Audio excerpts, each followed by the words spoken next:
Ladies and gentlemen, welcome to this webinar organised by the British Chamber of Commerce for Morocco under the theme Morocco-UK Trade and Association Agreement, Unlocking Opportunities for 2030. The relationship between our two nations, underpinned by the Morocco-UK Association Agreement, has grown significantly in recent years. This agreement establishes a solid framework for collaboration and mutual prosperity. Today, our objective is to delve into the ways we can fully leverage its potential. This webinar also takes place at a crucial juncture. With Morocco's ambitious vision for 2030 and the UK evolving post-Brexit strategy, the synergy between our countries has never been more significant. Whether in renewable energy, infrastructure, finance, or technology, the opportunities for cooperation are immense, and it is up to us to seize them.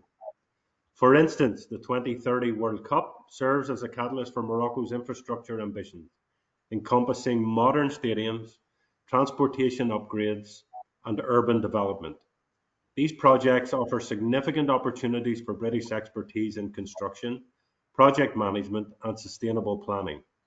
And similarly, Morocco's leadership in renewable energy, exemplified by the Noor Ouarzazate solar complex and innovative green hydrogen initiatives, provides a platform for collaboration on cutting-edge sustainability projects. Furthermore, Morocco's rise as a financial hub for Africa opens avenues for British expertise in fintech and investment services, fostering economic integration and innovation. To guide us through the themes of today's discussion, we are fortunate to have a distinguished panel of speakers whom I'd like to thank for accepting our invitation. Mr. William Bain, Head of Trade Policy at British Chambers of Commerce, will shed light on the advocacy efforts to reduce trade barriers, simplify procedures, and enhance market access for businesses in both nations. Mr. Najib Benamour, Secretary General and Executive Delegate of the Moroccan Institute of Strategic Intelligence, will provide insights into Morocco's strategic priorities and opportunities under the Association Agreement. And Ms. Sophia Akhtar, Head of Trade Policy and Market Access at DBT, will focus on the economic aspects, offering her expertise in trade policy and market access. She will also share success stories that have contributed to the economic growth and social development of both countries. Before handing over to our moderator, I would like to thank all of our partners for their invaluable support and commitment. OCP, Spirit Aerosystems, Kutubia Africa, and Africa Gas. Thank you very much and have a great webinar. So back to you, Yusra. Thank you, Mr. Stephen. So, ladies and gentlemen, good evening and welcome to this webinar organised by the British Chamber of Commerce for Morocco under the theme Morocco-UK Trade and Association Agreement, Unlocking Opportunities for 2030. To build on what Mr. Stephen Orr mentioned during his welcoming speech, the bond between our two nations was strengthened by the Morocco-UK Association Agreement and has flourished remarkably in the recent years. This agreement provides a robust foundation for collaboration and shared prosperity. Today, our focus is on exploring how we can unlock its full potential. And this webinar comes at a pivotal moment, with Morocco's ambitious 2030 vision and the UK charting its course in a post-Brexit world. The alignment between our countries holds unprecedented importance. Let us begin with Mr. William Bain, who is the Head of Trade Policy at the British Chamber of Commerce. Mr. William, we look forward to your insights on strengthening Morocco-UK ties, current dynamics, and the opportunities that lie ahead. So, Mr. William, to start, could you share your assessment of the current trade relationship between Morocco and the UK under the Association Agreement?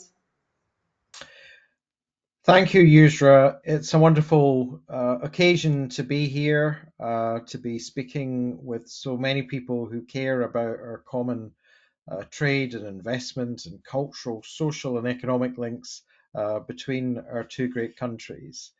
And of course, as Stephen rightly said in his introduction, the continuity agreement, the EPA between the UK and Morocco has of course seen a big increase in our trade between us over the last 5 years.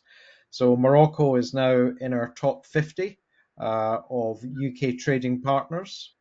We do £3.8 billion worth of bilateral trade between us each year, which is growing. We're also seeing, I think, an expansion in the range of goods and services that we're trading between us. So I think we have a very strong relationship, one that we would like to see grow in terms of things like foreign direct investment, both inbound and outbound as well, where there's opportunity, I think, for enhancement in the coming years. And I think some ideas about how we can develop the relationship.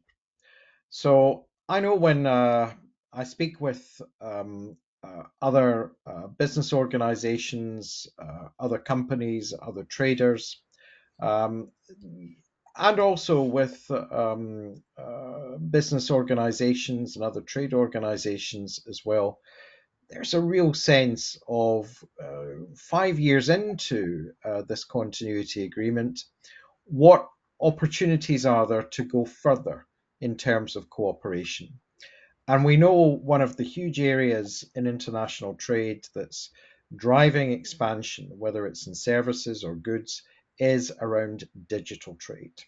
And the association agreement is very good in terms of providing quite liberal access on a wide range of goods to low or zero tariff trade between us.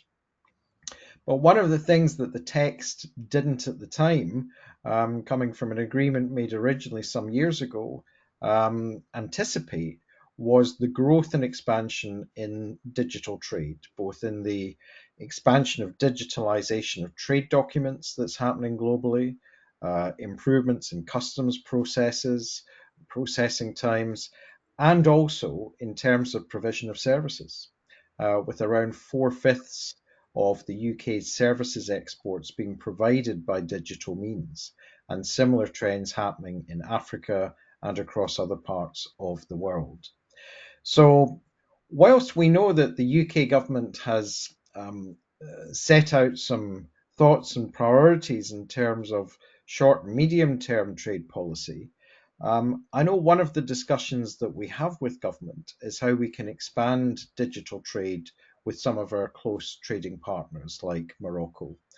And so there's a debate to be had about whether we perhaps look to enhance through specific agreement, bilateral agreements, some parts of the EPA, whether we look to more plurilateral agreements, maybe at WTO level to do that job, or whether we find other routes to ensure that an agreement which has strong and solid foundations can be strengthened to provide that appetite that I know exists in terms of being able to trade more widely in services without onerous barriers, which makes sure that on digital trade and green trade, we have the most up-to-date provisions that facilitate that growth in those sectors, which I know we can produce between our two countries in the years to come. Let me also say that 2025 is going to be a year of reset in terms of the UK's relations with the EU. And it's looking likely that there may be some form of negotiation which perhaps strengthens and enhances that trading relationship. That will also have some consequences in terms of Britain's trade with Morocco, because one of the things that the BCC is very clear on, and is one of the key commitments that we want to see from the UK and the EU next year, is a reintroduction into the Pan-Euro-Mediterranean Convention, the PEM Convention. And you will be aware that at the end of the transition period, the UK left that. It's meant reduced supply chain flexibility in terms of our rules of origin. And so the BCC strongly supports the UK again becoming part of that PEM system, which Morocco is within, which would enable much more flexibility in terms of manufactured goods, bringing us back into a common system and giving us, I think, the benefits of diagonal accumulation in terms of products containing Moroccan content, UK content, and EU content. So there's some exciting ideas about how we can turbocharge our relationship, both by examining how to improve the current agreement, taking advantage of global growth in trade and services, and looking to how we can have a more digital and green trade future between our two great nations. Thank you, Yusra. You're very much welcome. I do thank you for that perspective. Now, building on this, how would you say that the BBC advocates for policies that enhance trade relations and remove barriers for businesses under the Morocco-UK agreement? Well, absolutely. We engage with the Department for Business and Trade here in the UK to look at, for example, at the moment there's a big consultation going on trade strategy. And I know that from ministers down, there is a real emphasis on how we can reduce trade barriers between the UK and its key markets. So I think that trade strategy is going to be an important process, and we're heavily involved in discussions with DBT on that. We'll be putting in a submission to that. And as part of that, again, the UK has a scheme of new FTAs that it wants to do over the next couple of years. But beyond that, I know that one of the things when you speak to senior officials in DBT is the sense that some of the agreements, like the UK Morocco agreement made some years ago, that there are elements, new elements that we can bring into that will help our mutual growth. And so I think around customs procedures, we should be looking to reduce some barriers there and improve processing times, reduce delays and costs at ports. It's possible on technical regulations as well to see some closer cooperation. So these are some practical examples. Whether it's done through agreements that a number of countries will come into, perhaps, including the WTO agreement on electronic commerce, or whether, there are things that we can do in terms of just our bilateral EPA, then I think we should have confidence that there's scope to improve. I mean, I get the ambition throughout the continent of Africa about the importance of growth in services trade and the sort of self-confidence that's come through AFCFTA, negotiated by the African Union on behalf of many, many African states. And that sense of empowerment and ambition is something that must be reflected in our trading terms between the UK and Morocco as well. Wonderful. We do have a final question. With Morocco's growing focus on infrastructure and industrial development by 2030, how can the chambers guide UK companies to participate in these transformative projects? Really important and crucial point. So, our levels of inbound and outbound FDI are good. I mean, we're in the sort of low tens of millions. But there's scope to improve that. And clearly, there are many UK companies who are keen to invest in high quality and stable infrastructure projects across the world, particularly in countries like Morocco, where we've had long, long relationships over decades, which have been beneficial for both sides. And similar, with a new infrastructure plan in the UK, 10-year infrastructure plan, a spending review going on by the UK government, increasing capital investment, then there will be opportunities for Moroccan investors to invest in infrastructure that will be built for the future here in the UK as well. So the EPA is given good foundations. There are reasonable levels of FDI between us both, but there's a lot of scope in terms specifically of infrastructure investment to sharply increase that to our mutual benefit in the years to come. Thank you very much, Mr. William, for highlighting how policy advocacy can unlock new opportunities in Morocco-UK trade relations. Next, we have Mr. Najib Ben Amour, Secretary General and Executive Delegate of the Moroccan Institute of Strategic Intelligence. Mr. Ben Amour will discuss the economic and financial perspective of this partnership and its impact on 2030 opportunities. We do apologize, but we need this exchange to be done in French. So I'm going to switch to French for a while, and then I'll try to make a short summary in English of what happened. Monsieur Benhamour, parlons des travaux récents de l'Institut marocain de l'intelligence stratégique. Pourriez-vous partager les principales recommandations de votre policy paper sur les relations commerciales entre le Maroc et le Royaume-Uni et comment celles-ci pourraient contribuer à maximiser les opportunités offertes par l'accord d'association à l'horizon de 2030. Merci beaucoup. Bonsoir à tous. Merci, Monsieur Stephen Orr, Monsieur Ben et Madame Arta, Madame Dash. Je voudrais d'abord, avant de répondre à votre question, rappeler quelque chose de très important qui a été aussi soulevé par Monsieur William Ben, à savoir la force des relations entre le Maroc et le Royaume-Uni. Le Maroc et le Royaume-Uni ont une longue histoire commune qui n'a jamais été empreinte par aucun litige, aucun malentendu. Ces relations ne datent pas d'aujourd'hui, elles datent déjà du XIIIe siècle. Il y a eu des courants commerciaux entre le Royaume-Uni et le Maroc et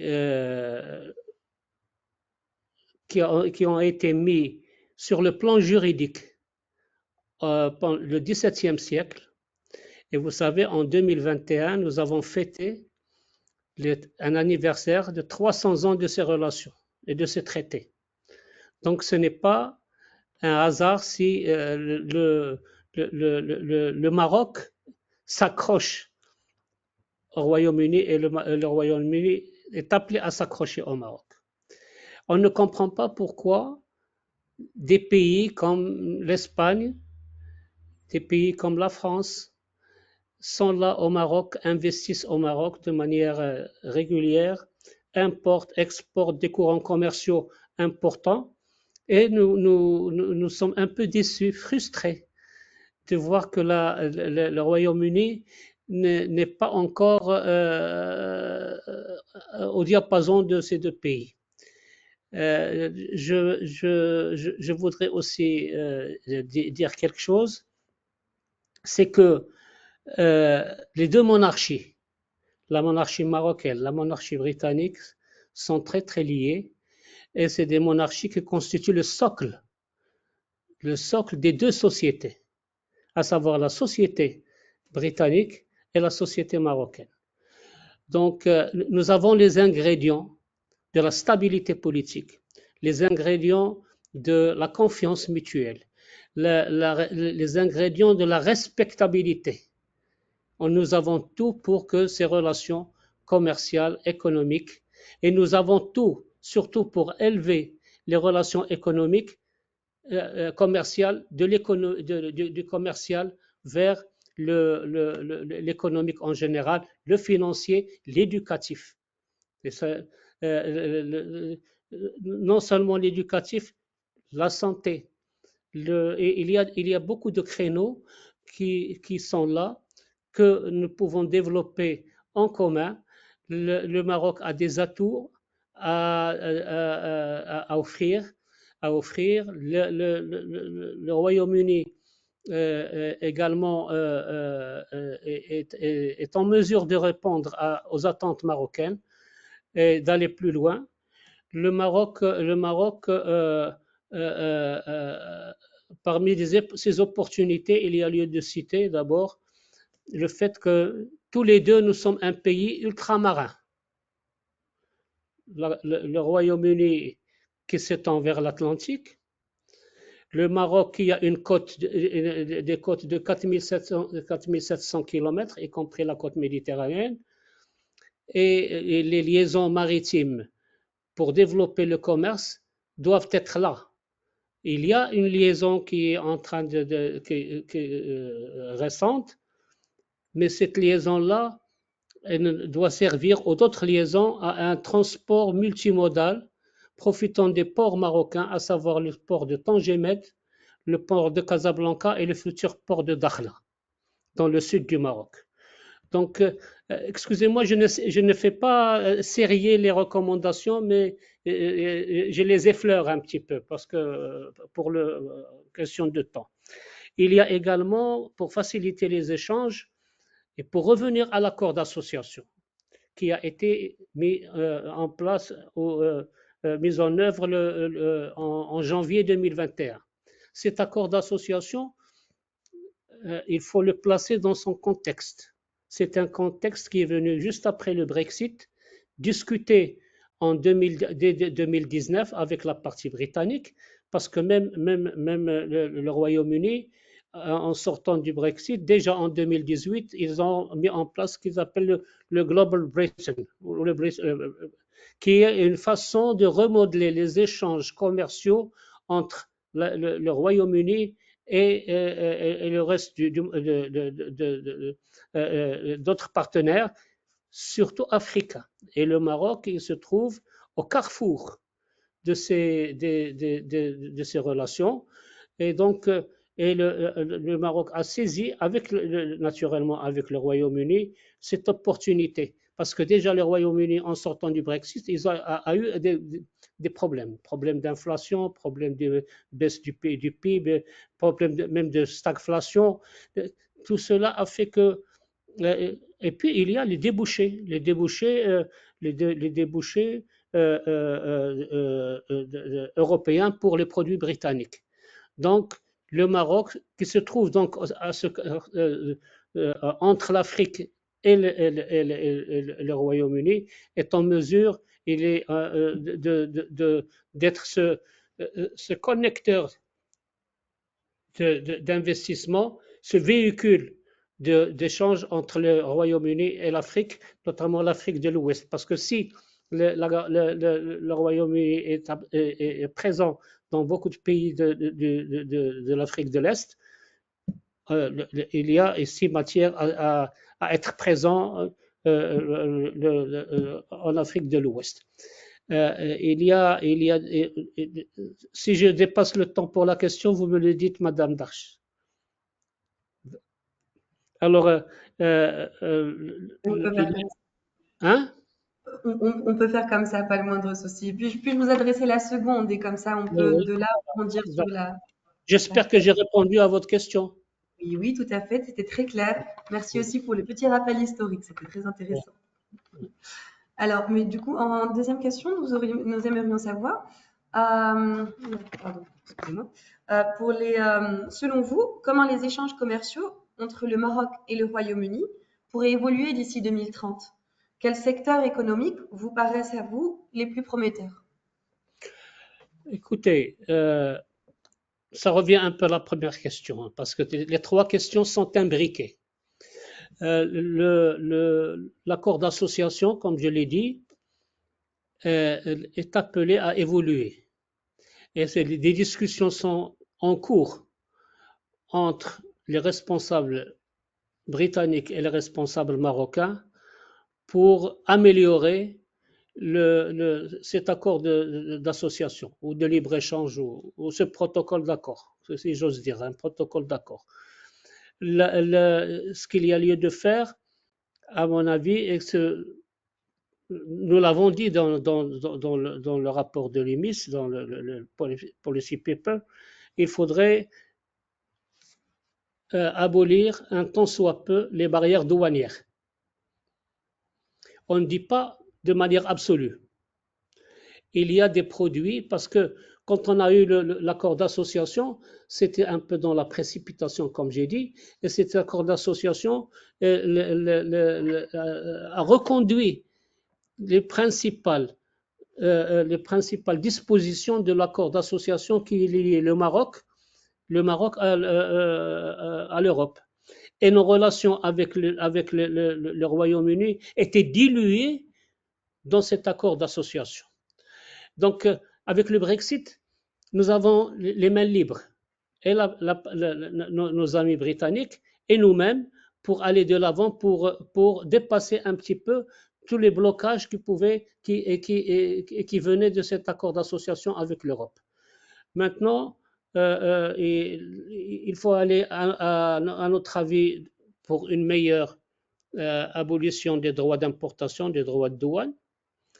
Il faudrait, à notre avis, faire en sorte que les produits marocains, parce que dans l'accord qui a été signé avec la partie britannique, il y a cette question de règles d'origine et de transport direct des marchandises.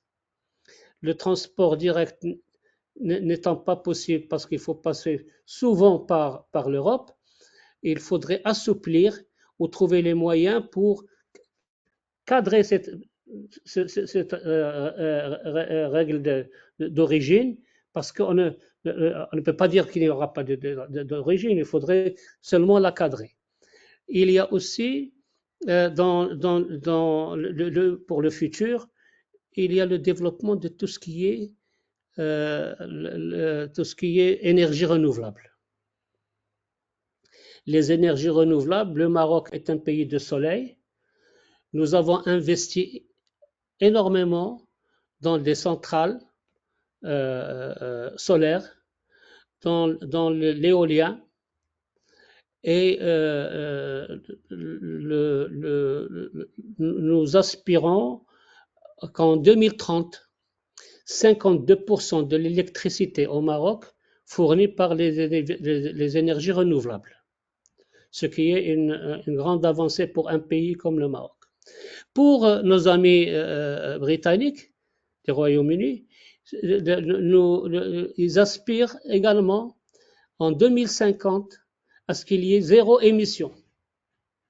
Donc, nous nous rejoignons quelque part.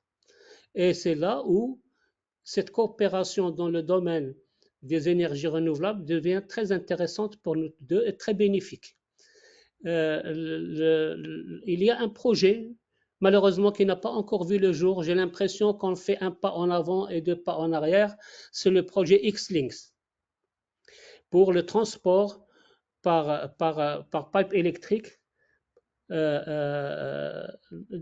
pratiquement de 4000 km à peu près, du Maroc vers le Royaume-Uni pour fournir les besoins de 8% de la consommation électrique du Royaume-Uni.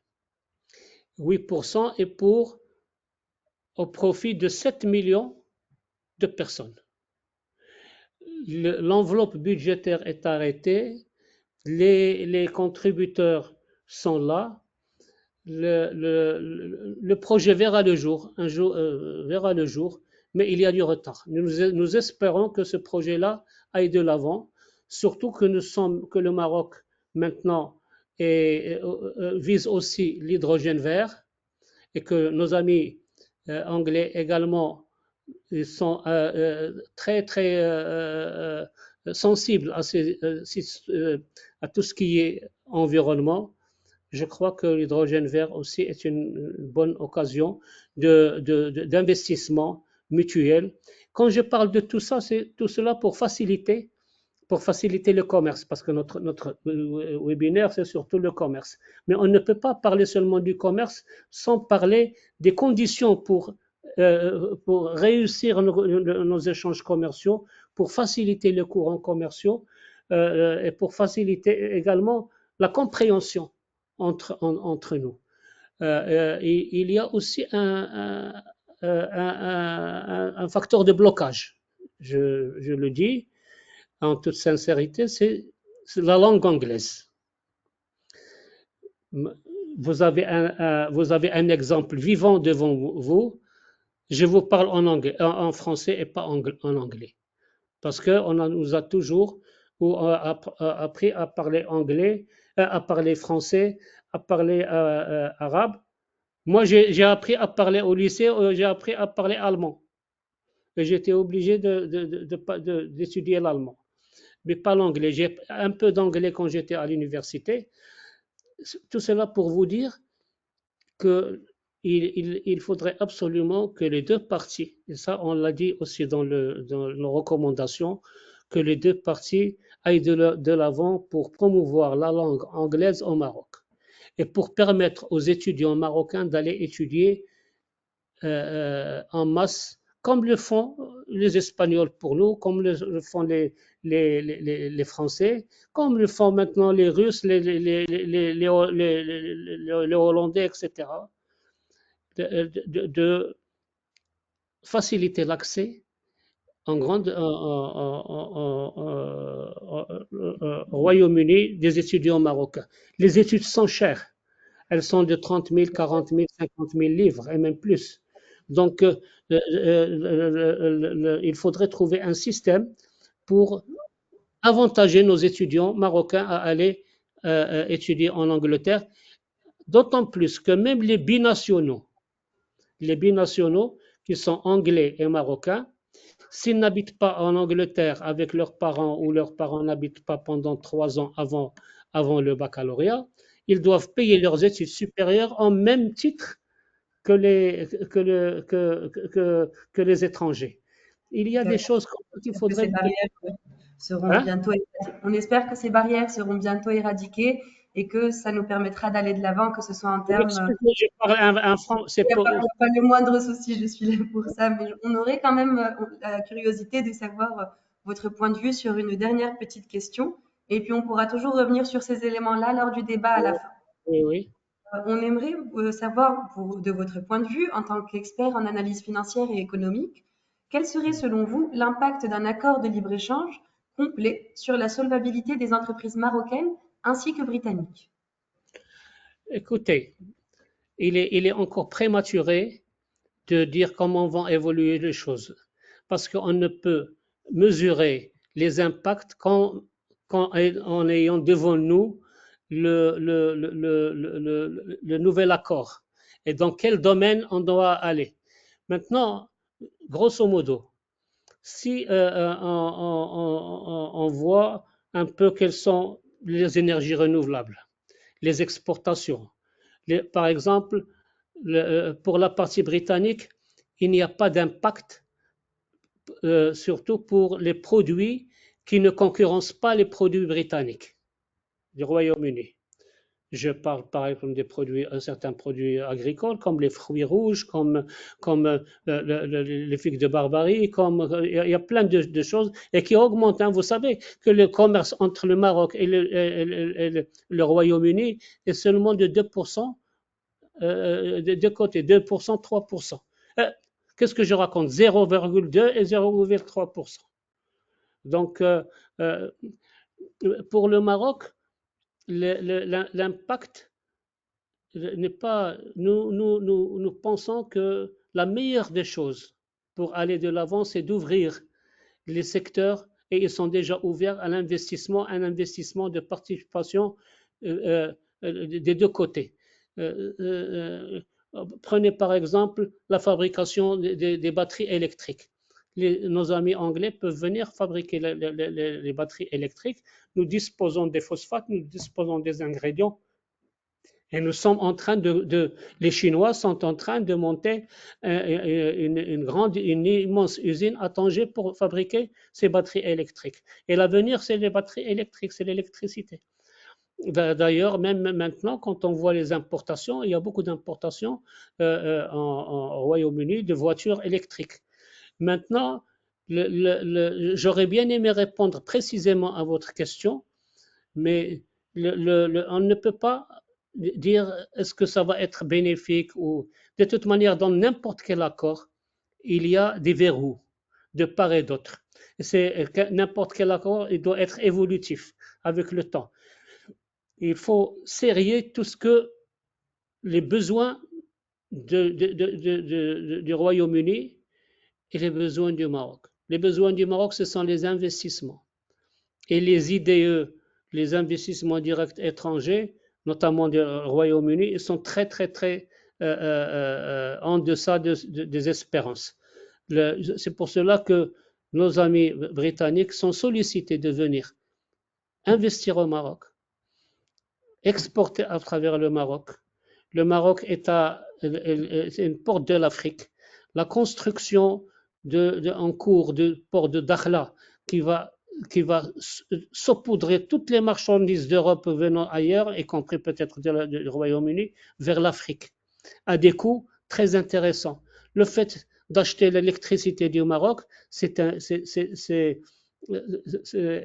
quelque chose de très bénéfique pour le Royaume-Uni parce que ça diminue les coûts, d'autant plus que quand on voit maintenant le coût du gaz en Angleterre qui a complètement s'est envolé complètement et qui pénalise les bourses anglaises, surtout les petites bourses.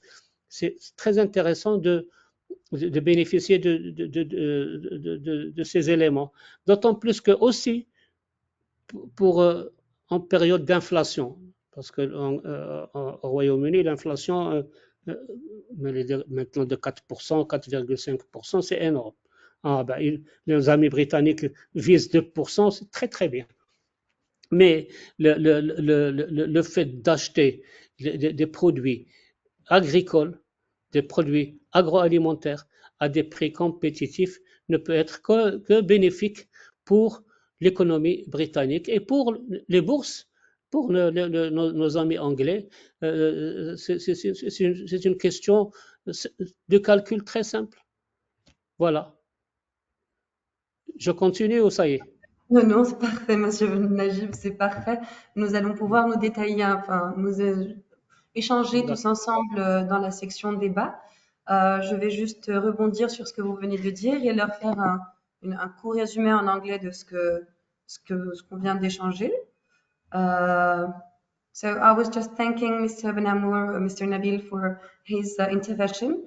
And just to give you a short summary of what we just, for our English-speaking audience, Mr. Nabil highlighted the challenges in education, noting that the language barrier and the high cost of studying in the UK can make it less accessible for Moroccan students. He also touched on the historical ties between Morocco and the UK, which date back to several centuries, emphasizing the importance of preserving and strengthening this relationship.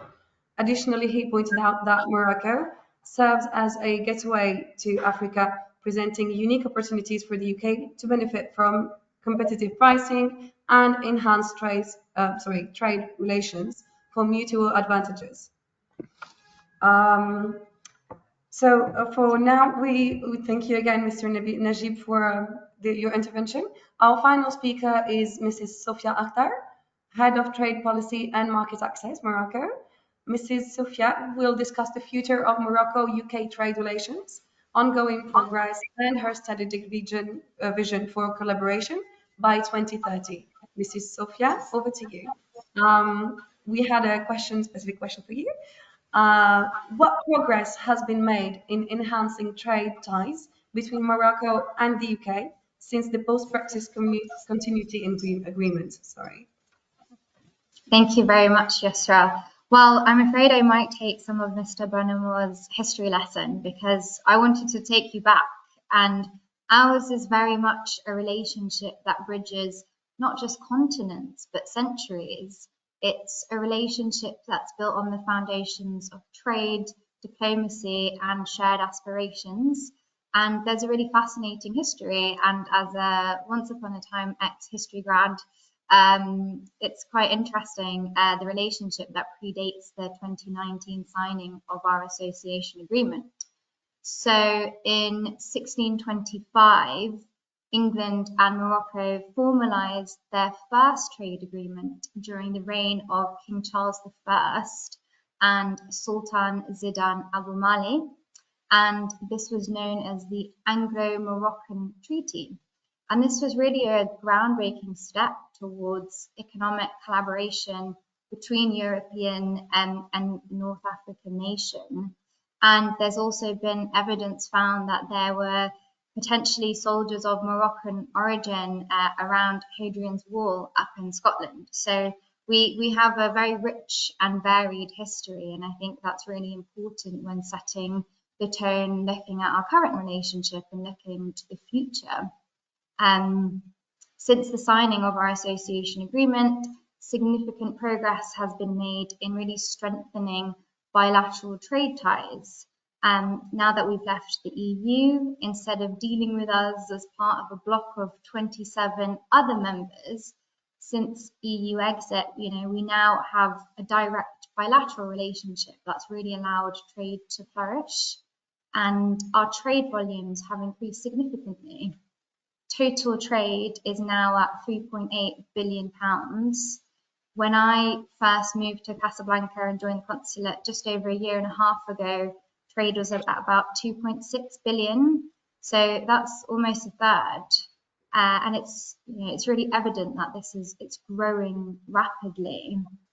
If we're looking at progress and ways to enhance trade, a big feature of the trade in goods between the UK and Morocco is on agriculture. And we launched the Agriculture Tariff Review last year in November 2023. And the purpose of the review is really to look at further liberalising agricultural products and the removal of non-tariff barriers.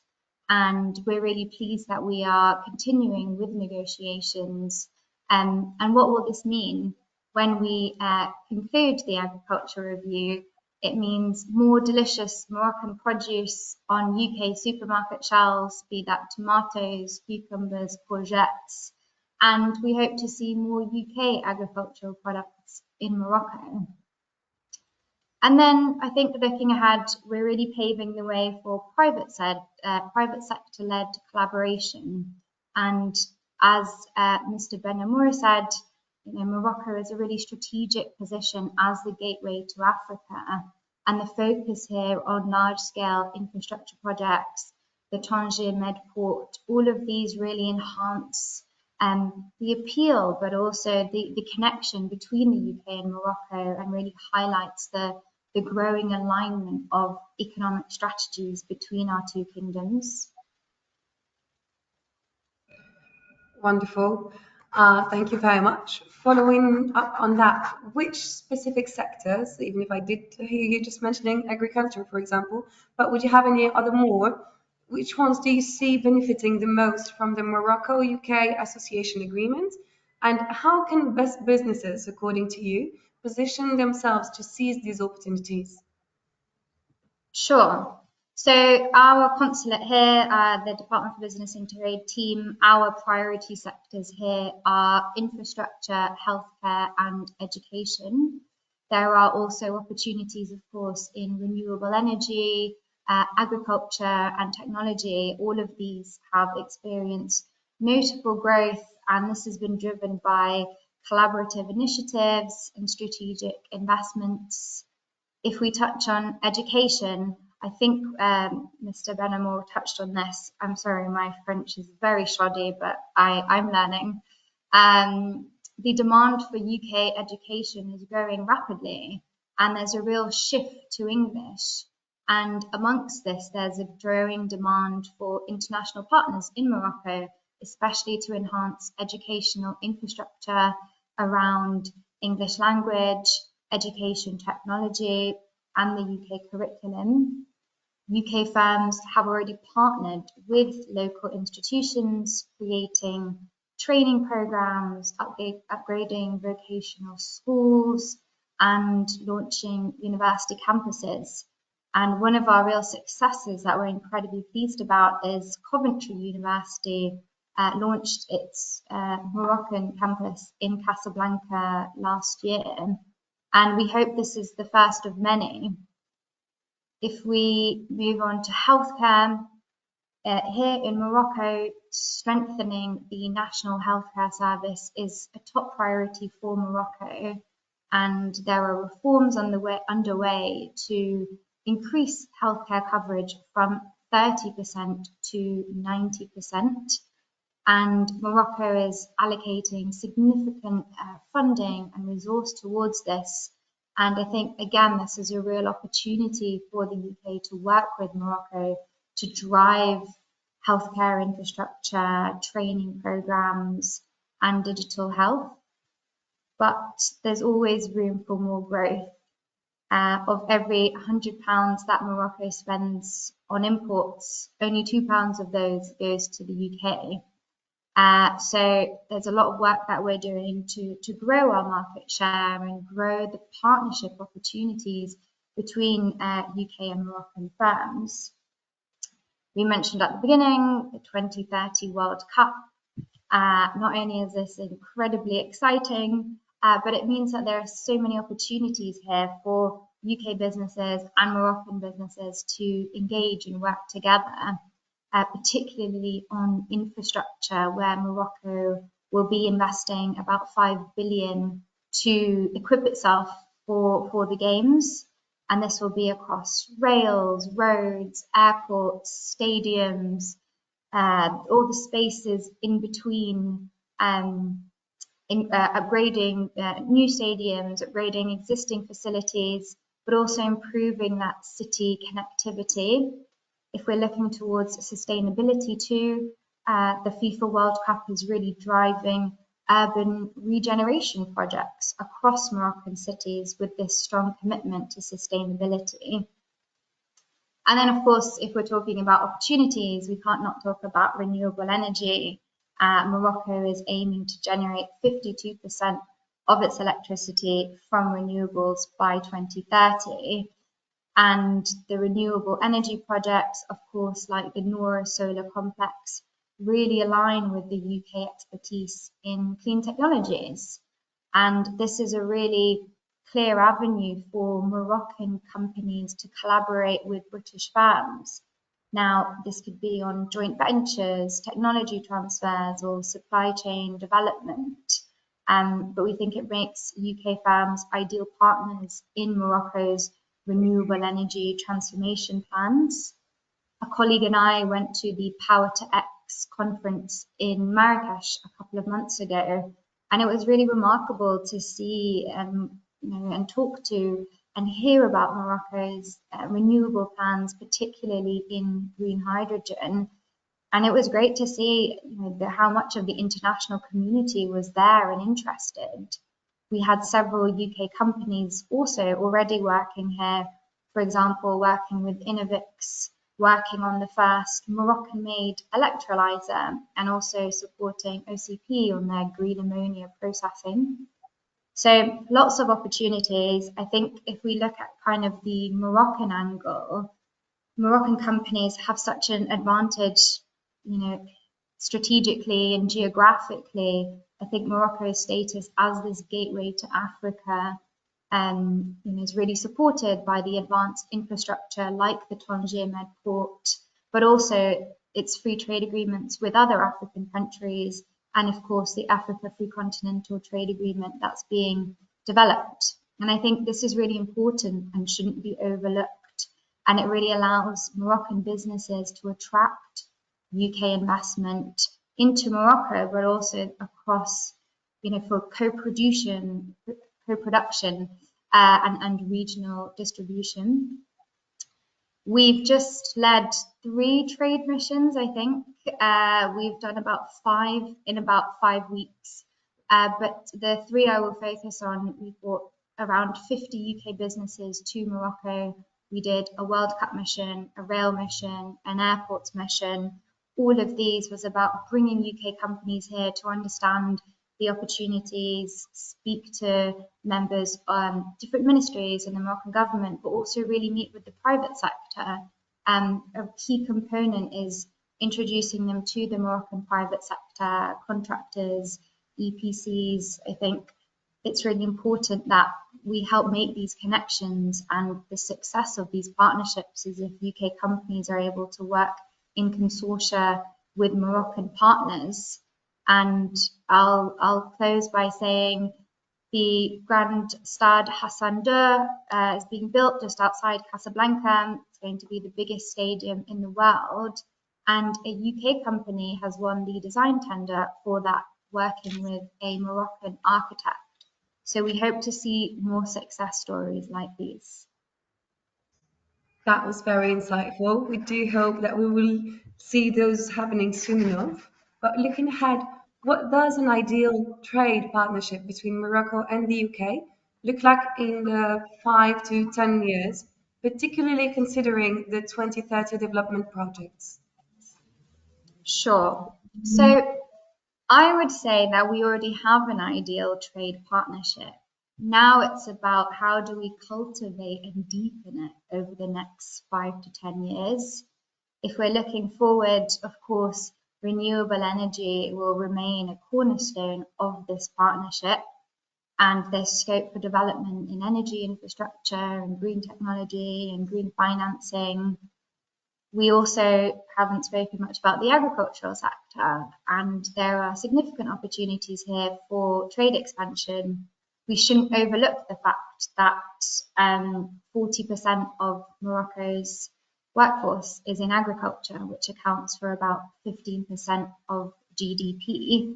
Morocco are the second largest exporter of tomatoes to the UK, and this will continue to strengthen as the demand for diverse, high-end quality agricultural products continues to grow.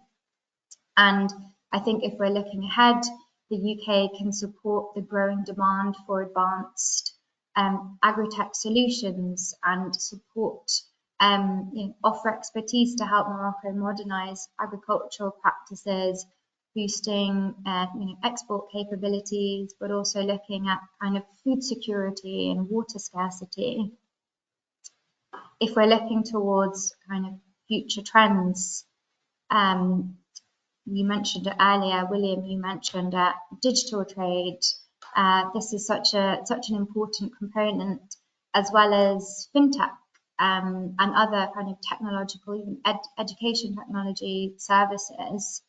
We actually, at the consulate, we did some work last year looking at Morocco's growing fintech sector and identifying perhaps where some opportunities are specifically for UK companies to partner with Morocco. And I'd say that currently it's a slightly nascent sector, but it's one with lots of growth potential. And so if we're looking towards the next 5 or 10 years, this is where we'd see the opportunities and where we'd really like to see UK investment into. And I think key to this vision will be the development of infrastructure to facilitate smoother trade and investments flows. William, again, you spoke about kind of enhancing customs processes and removing trade barriers. This is something that my team work on day to day, and we absolutely think, whatever we can do to streamline customs processes, both ways, and help facilitate smoother trade between the UK and Morocco, and then also looking towards enhanced transport links, hopefully having more direct shipping routes, and then supporting SMEs who are really critical drivers of innovation and employment. Thank you very much. Speaking about having smoother relationships, we would have one last question. Are there any upcoming UK government initiatives or policies aimed at facilitating greater collaboration and investment between British and Moroccan businesses? Sure. So I think here I would point you towards the UK's industrial strategy. So this is playing, I think, a central role in guiding these efforts for collaboration and investment. This strategy focuses on clean growth, innovation, and infrastructure development, and it really provides a platform for fostering partnerships in key sectors like the ones we've mentioned: renewable energy, digital trade, advanced manufacturing.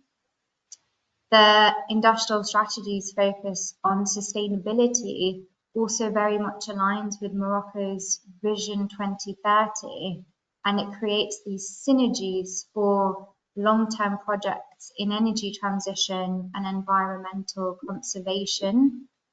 It also identifies opportunities in digital innovation, infrastructure, and skills development. And I think this is really an area where we can grow further, especially if we're looking around facilitating research and development programs and innovation hubs to enhance skills and research capabilities to support the flow of information sharing. I've spoken about Coventry University, but we have a number of initiatives and programs with the Mohammed CSP University here. I think, this is another area where we can really grow, especially looking towards the younger generation and supporting the flow of students and growing education. We already have 7 British schools here, and I think this is an area that would be looking to grow further. We have several bilateral funding programs. We're also really lucky to have a permanent member of UK Export Finance embedded in our team, really looking towards supporting more initiatives, more collaboration, more investment, paving the way for SMEs. So I think there's a whole kind of suite of tools and initiatives, and all of these are really looking at deepening, but also innovating the partnership that we have between the UK and Morocco. And I think using the industrial strategy, we could really evolve this into a model for sustainable growth and innovation-led investment. Thank you very much, Mrs. Sofia, for your inspiring vision for Morocco-UK trade collaboration. We will now move into the debate segment, where we will address key questions and comments from our audience. I do believe that the first question would be addressed to Mr. Bain. So, Mr. William, as we explore the opportunities presented by the Morocco-UK Association Agreement, what do you see as the most pressing challenges in fully realizing its potential? And how can businesses and policymakers work together to address these barriers? Really good question. I think the key challenge is how we use the current agreement, and also those agreements that the UK and Morocco may sign via the WTO to, I think, ensure that we expand trade and services between us. I think if you look at where the kind of growth in trade is going to come in the next 10 years, services trade is going to take up an ever larger chunk of that. And so therefore, as Morocco grows and prosperities, its middle class becomes more has more disposable income, wants to buy more UK services, whether business, creative, transport, in nature, then I think ensuring that the agreement and our trading relationships stay as up to date as possible to facilitate that widest possible services growth, I think is going to be a key issue. I think UK government will want to engage through the new trade strategy with the African Union and with AFCFTA as a whole. So I think it's about identifying areas of particular strength where we can see expansion in terms of UK-Morocco trade. So as was talked about earlier, there's education services. I would say also provision of health services as well might be an issue where there can be further expansion. And then I think we've got to seize the opportunity of the just transition to net zero for the UK as a sort of powerhouse provider of green technology to be able to make available the kinds of photovoltaic cells and electric car options which consumers in Morocco, as they gain in prosperity, will be keen to engage in. So I think those are the areas where there's the most scope for enhancing our trade in the coming years. Thank you very much for those insights. Let me follow up with this. In the context of Morocco's ambitious development goals for 2030, what role do you think innovation and technology will play in enhancing trade and economic collaboration between our two countries? Key and critical, I think, would be how I would characterize that. If you look at the UK industrial strategy, which Sophia referred to, which is in a sense, a kind of blueprint of how government in the UK will want to pursue more growth, and businesses leaning in very strongly to that strategy. Then, it's areas like advanced manufacturing, it's science, it's pharmaceuticals, which are going to be very much to the fore in that sense. And again, in terms of the services sector, the big expansion that we're seeing throughout Africa, North Africa, in services trade, technology helps facilitate that, because we can provide medicine remotely. We can provide legal services remotely. So the fact that telecoms technology has become so good and will continue to improve, I think allows for that expansion in services trade.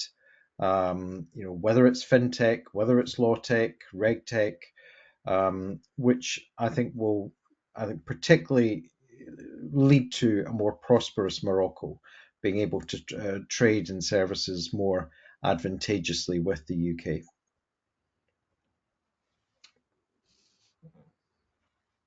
Thank you once again. I do believe that, thank you for that insightful return to the question. I do have the second one that would be addressed to Mr. Najib Ben Hamoud. So I might switch to French for the following part. Monsieur Najib, un point clé souvent discuté est la manière dont les politiques économiques peuvent stimuler les relations commerciales. Selon vous, quelles réformes ou mesures stratégiques pourraient être mises en place pour accélérer les échanges et maximiser les bénéfices de l'accord association? C'est une bonne question. Hein. La personne qui me posait. C'est une très bonne question. C'est les politiques économiques qui influent sur les décisions d'investissement, les décisions d'installation des entreprises, toute décision économique. Le Maroc, pour revenir au Maroc, a fait le choix d'être une économie libérale. Et ce, depuis son indépendance en 1956. Et dans la Constitution de 62, il y a la liberté d'entreprise et la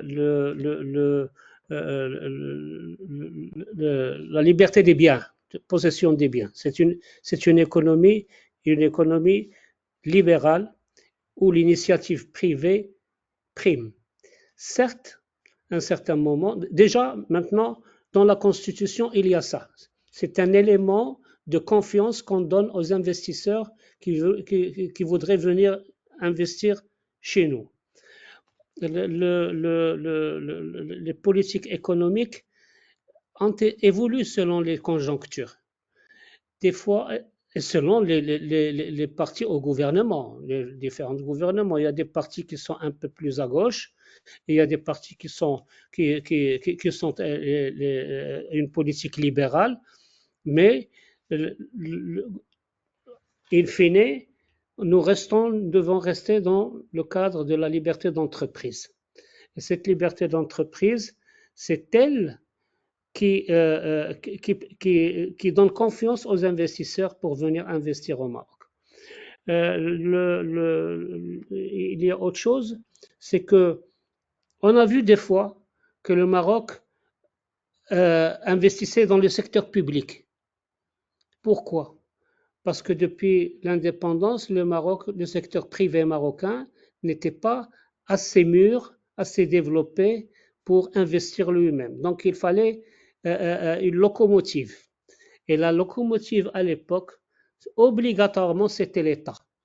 Et on a vu, de par l'expérience, au fur et à mesure que le pays se développe, il y a une interférence du privé dans les projets étatiques. Et nous avons maintenant, valeur aujourd'hui, beaucoup de projets où il y a une participation publique-privée. Donc, dans les grandes sociétés, dans les grands groupes qui sont avec le. Il y a un élément fondamental, c'est l'élément de la charte des investissements au Maroc. La nouvelle charte des investissements qui donne jusqu'à 30% de subventions pour les investisseurs pour un certain nombre d'investissements. C'est très important. Il y a des avantages au niveau d'adduction, d'électrification, d'adduction d'eau potable, de routes, de déconnexion. Il y a énormément d'avantages. Et excusez-moi de revenir à ce que j'avais proposé dans le policy paper, c'est les zones économiques spécialisées.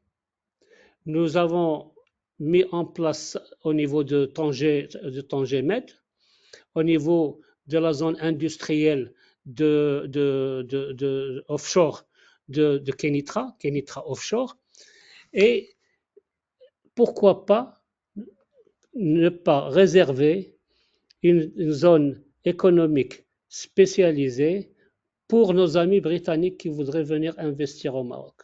Trouver des terrains qui sont équipés, où il y a les routes, il y a l'électrification, et il y a tout ce qui est relatif à la logistique, que ce soit l'export, que ce soit le marché intérieur marocain, soit ou carrément produire au Maroc et réexporter vers le Royaume-Uni. Donc tout cela, vous voyez, ça rentre dans les politiques économiques. Et c'est là où les politiques économiques influent sur tout ce qui est drainage des investissements. Il y a aussi quand je dis pas seulement les politiques économiques, la politique tout court. Quand il y a un pays qui est stable, un pays qui est sécurisé, un pays où l'investisseur étranger vient et il est en confiance, il sait que il est en sécurité, d'autant plus que les règles de commerce au Maroc, c'est pratiquement les mêmes règles qu'il y a à l'étranger. Il y a une liberté d'échange pour tout ce qui est commercial, il y a un système bancaire qui est solide, un système financier qui est solide, il y a maintenant le Casablanca Finance City, où il y a 202 entreprises qui sont surtout dans les services, où il y a aussi des entreprises britanniques qui sont installées à Casablanca Finance City, que ce soit au niveau des grands cabinets d'avocats ou de grands cabinets de consulting. Tout cela, c'est un puzzle. Tout cela fait que quand vous mettez en place les ingrédients de politique économique qui donnent confiance, un système politique qui donne confiance, une stabilité politique, une stabilité, une grande sécurité, je crois que ce sont les ingrédients pour... ça fait partie de la politique économique qui influe sur les politiques tout court. Merci beaucoup, Monsieur Benamour. Nous aurions une autre question qui a été adressée par l'audience. Avec les objectifs ambitieux du Maroc à l'horizon de 2030, quel secteur ou initiative prioritaire devrait, selon vous, attirer davantage l'attention des investisseurs britanniques? Ce n'est pas seulement attirer l'attention des investisseurs britanniques. Nous cherchons d'abord. Il y a un rush maintenant de demande d'investissement et de participation dans tous les projets d'infrastructure pour le mondial 2030, parce que certainement vous faites allusion au mondial 2030. Nos amis britanniques doivent venir. Il y a de grandes opportunités, il y a des milliards de dollars qui vont être investis. Et ce n'est pas seulement les mêmes sociétés ou les mêmes personnes ou les mêmes pays qui doivent le faire. Nos amis britanniques sont outillés, d'abord sur le plan de la connaissance, sur le plan de l'expérience, sur le plan financier, sur le plan de la technologie. Ils peuvent venir et ils peuvent postuler à faire. Il y a même des marchés qui peuvent être accordés par l'État, peut-être de gré à gré, selon les relations politiques avec un pays donné, selon les conditions de financement et les conditions de réalisation. Et il y a les conditions également de timing de réalisation. Il y a la multiplication maintenant. Il y a le TGV qui va jusqu'à Agadir. Il y a un TGV qui va qui va aller de Rabat à Fès et plus tard à Oujda. Il y a énormément de barrages qui sont en train d'être construits. Il y a les connexions entre barrages pour ce qu'on appelle chez nous au Maroc, et c'est une création marocaine, les autoroutes de l'eau. Nous sommes un pays malheureusement qui devient aride. Nous avons 5 ou 6 années de sécheresse consécutives. Et c'est une idée géniale. Il y a des bassins hydrauliques qui ont un surplus, et il y a des bassins hydrauliques qui sont carrément desséchés. Maintenant, il y a les autoroutes. Il y a 3 ou 4 autoroutes qui sont dans le pipe. Il y a énormément seulement, vous m'avez posé pour 2030. Mais à part ça, il y a autre chose. Il y a tout ce qui est industrie automobile. Nous exportons des automobiles, des véhicules utilitaires et des véhicules au Royaume-Uni, des véhicules légers. Pourquoi nos amis britanniques ne viendraient pas investir dans le secteur automobile? Nous postulons d'ici 1 an ou 2 ans à avoir 1 million de véhicules par an. Le taux actuellement d'intégration dépasse 70%. Donc, la plupart des éléments formant les véhicules sont fabriqués au Maroc, avec une main-d'œuvre marocaine, une valeur ajoutée marocaine qui fait que le véhicule est très compétitif. Donc, il y a énormément de choses à faire. Et puis, je le répète, je le dis, il y a aussi la charte des investissements qui est très alléchante. Vous faites un projet de 100 millions de dollars, vous avez 30%, 30 millions de dollars de subvention de l'État. Indépendamment des crédits potentiels, indépendamment de tout.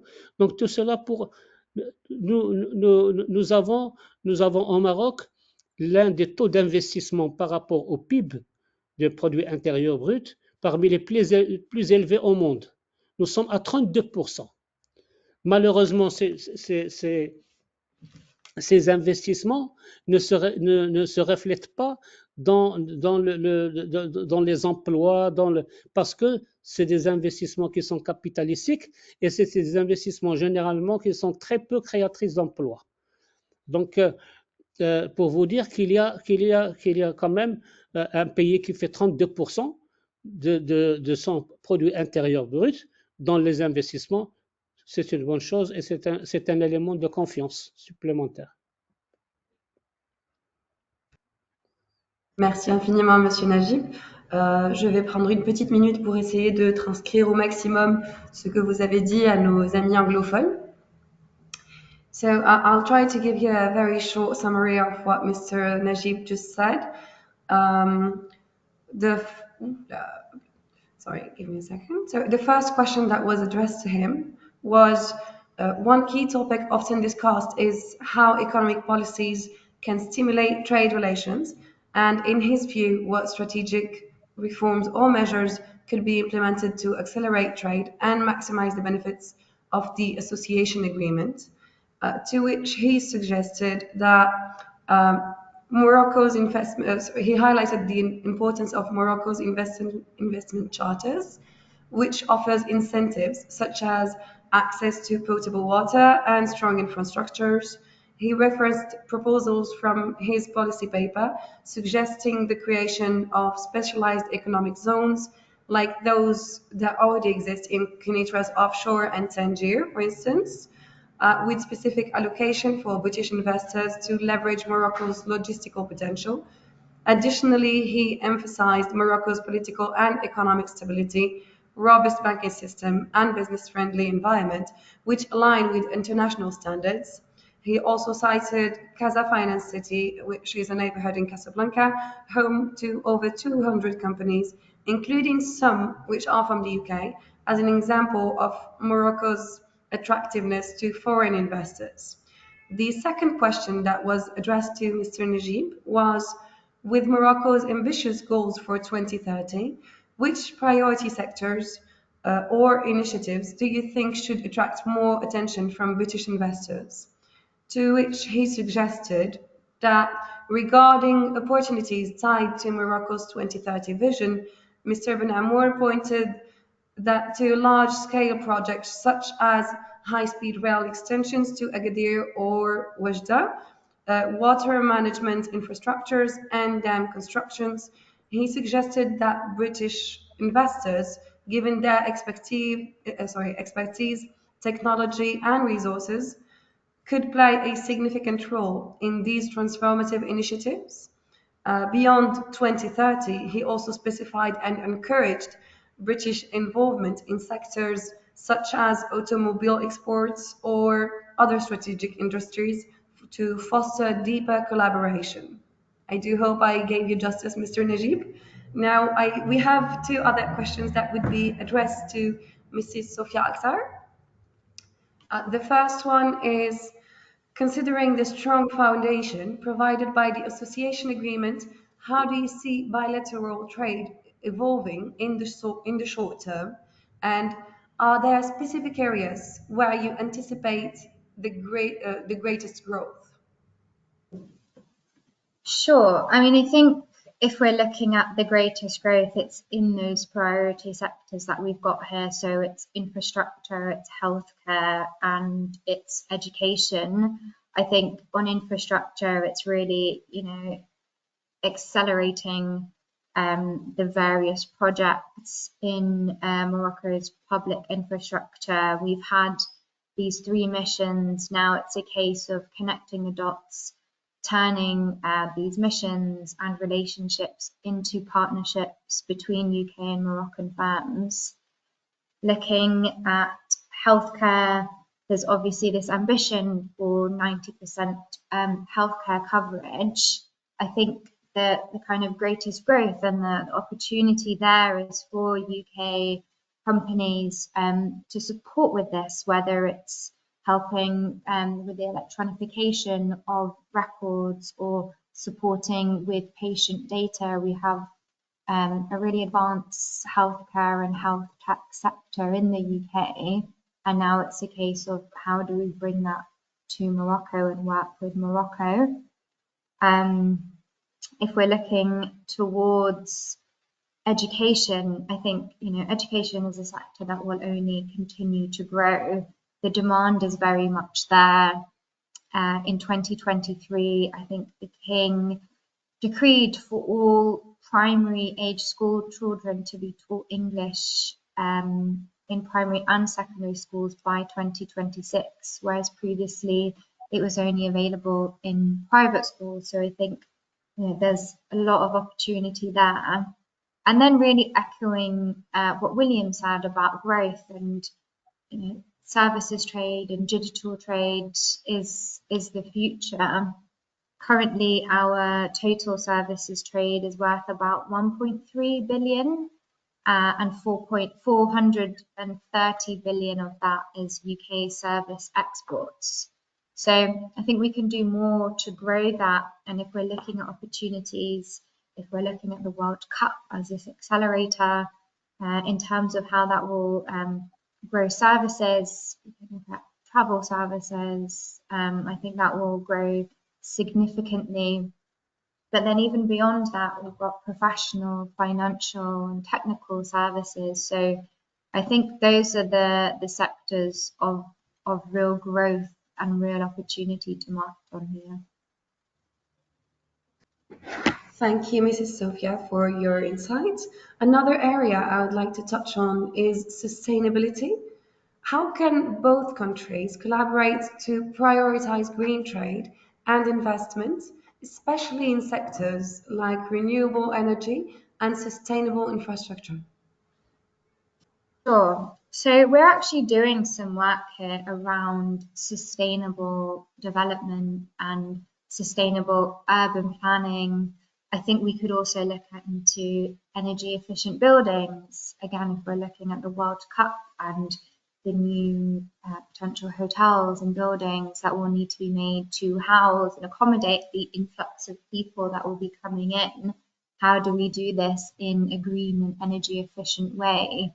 How are we building smart cities? How are we making sure that all of this development and all of this new infrastructure really serves the Moroccan people after the World Cup?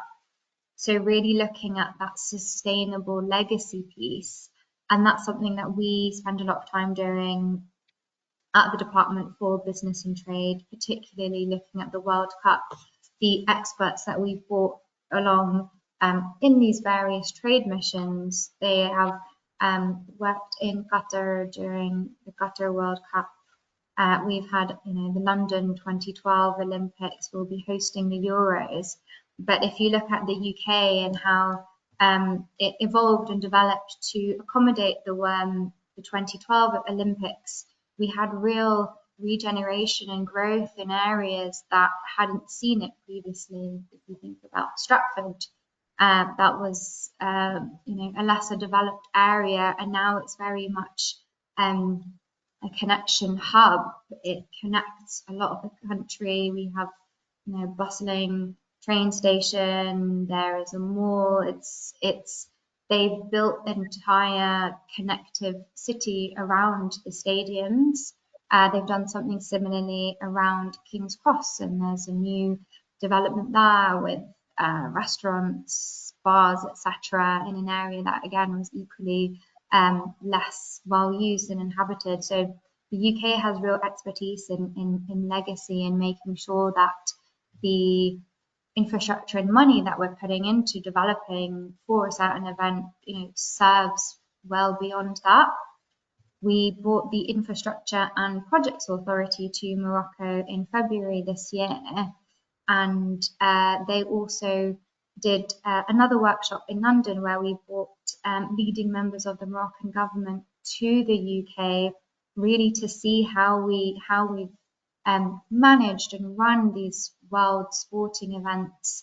They were able to meet with the London Legacy Authority, and we're actually bringing the Infrastructure and Projects Authority out again very early next year. They'll be doing a series of workshops in January and February, and these are focused around kind of business planning and how do we set tenders for these big infrastructure products, but how do we do them in a sustainable way? How do we think about the legacy of these pieces? Wonderful. Thank you again, Mrs. Sophia Akhtar. Thanks to all of our panelists for addressing these insightful questions. This has been a very enlightening discussion. Today's session highlighted the immense potential of the Morocco-UK Association Agreement, from infrastructure to policy advocacy. The insights shared by our esteemed panelists, forgive me, sorry, I'll go back there. The insights shared by our esteemed panelists underscore the importance of collaboration as we look to unlock these opportunities by 2030. On behalf of the British Chamber of Commerce for Morocco, I extend my sincere thanks to our panelists for their invaluable contributions and to our attendees for your engagement. The recording of today's webinar will be shared shortly. We look forward to welcoming you to future events. It was lovely staging with you today, and we wish you a wonderful evening. Thank you. Thank you very much. Au revoir. Au revoir, Monsieur Benjib. Bonne soirée. Merci beaucoup. Merci. Au revoir, Monsieur Ben.